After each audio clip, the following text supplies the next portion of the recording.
Yo, what's up mga kabayan ko? Gulat kayo. Gulat din ako eh. So panibagong araw, panibagong video na naman yung gagawin natin as usual mga idol.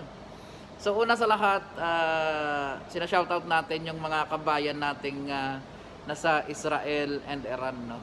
Dahil napapanood na nga natin sa news na medyo mainit na nga no, yung away sa pagitan ng dalawang bansa. So naway nasa ligtas kayo ng sitwasyon mga idol. And dasal lang. At sana mabigyan kayo ng pagkakataon na makauwi no, yung mga gustong umuwi doon, ng mga naiipit. Gumawa ako ng video dahil gusto kong i-share sa inyo yung napuntahan kong lugar, no. So ngayon dito na ako nagtatrabaho sa Sharjah, Moela. And pagkadinig ko kasi ng Sharjah, pumasok agad sa isip ko mga kabayan ko na hindi pa ganun ka-develop yung lugar, no. Pero nagkamali pala ako dahil nung dumating ako dito, aba, maganda, napakaraming mga building mga kabayan ko. And okay naman yung shop.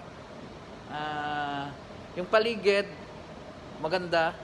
Malapit sa mga bilihan din and may mall din dyan sa likod. So basta maganda yung lugar. And sana maging okay yung business dito. So yun lang, i-share ko lang sa inyo yung labas, tara. Oh. Tignan nyo naman mga kabayan ko, no, napakaganda ng lugar dito. Ayan. Ito yung shop namin. And puro siya hindi ka maboboard dito. Napakaganda. Kahit na hanggang doon sa mga dulo, mga building pa din nun. Oh, para kang nasa Italy lang, 'di ba? Mashallah. Wala lang. Flex lang. Bye.